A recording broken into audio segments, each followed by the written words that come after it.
We'd like to talk with you now about vaccines because we hear a lot of good news about vaccines that are in the works at Yeah. stage 3 of testing. And the CDC says, in fact, we may have a couple of vaccines from a couple of different sources, perhaps different vaccines. I understand that it may not be possible for any one manufacturer to produce enough doses immediately. So how is this all going to unfold in terms of getting vaccinations available to the public?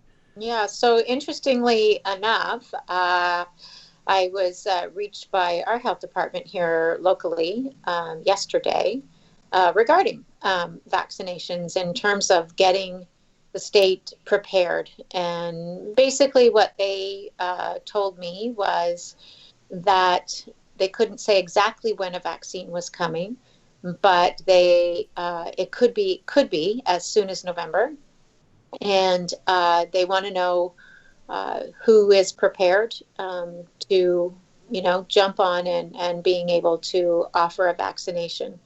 They'd like to have as many people, I guess, on board to do this as possible. Gave indication that it wouldn't be necessarily for everyone at the beginning. They'll probably try to focus on those who are at higher risk, those who work in the healthcare industry, first responders.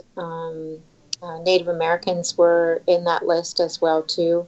And there were a couple of different options, ones that needed to be stored in a refrigerator at a certain temperature with all sorts of making sure that there are proper monitors and checks and balances in case the temperature went outside of that range, which would render the vaccine um, uh, maybe not dangerous, but that we wouldn't want to give it.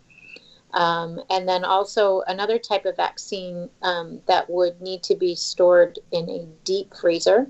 And that's not like the freezer that you have at your house. That's one that can go down to about minus 80 Celsius. So that's very cold. And I actually have a few of those freezers here, which through the years, we've done some regenerative medicine type treatments where we would take the lay term for that is stem cells, but where we would have to store those at that negative 80 degrees. I now get a new product that I can actually store at room temperature, so it's a lot easier for me. But so yeah, I've been conversing with the state back and forth throughout the day on that. So that we have one of these we have multiple of these special kind of freezers. We're hoping to, be part of this solution that we're able to vaccinate people and get us out of this mess. I did see on the news that there was one of the trials was halted for someone having an adverse reaction, which of course with any medication, any vaccination, we do expect that there will be adverse reactions. What I saw on the news was that this was something called transverse myelitis, which is not a super common thing to have happen. In the literature, I did see that there have been I think it said three COVID patients who had that as one of their issues. So transverse myelitis is where there's an inflammation of the spinal cord, so it can be pretty darn serious. So, I'm not sure exactly where everything stands with that right now, if that was unrelated or who knows. But, that's potentially a scary thing for us. And I'm not sure which particular type of vaccine that was. But, I'm encouraged that they've moved this along with these mRNA types of vaccines, which if this does get approved, this would be the first of its kind to fight off infection.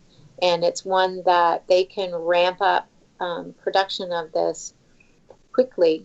So this is kind of exciting, right? That we're able to have a new way of targeting an infection where basically the vaccine would stimulate you to develop the protein that your body can attack, and then you make your own antibodies to that. So some really cool stuff, that's going on right now, and it's exciting what's happening.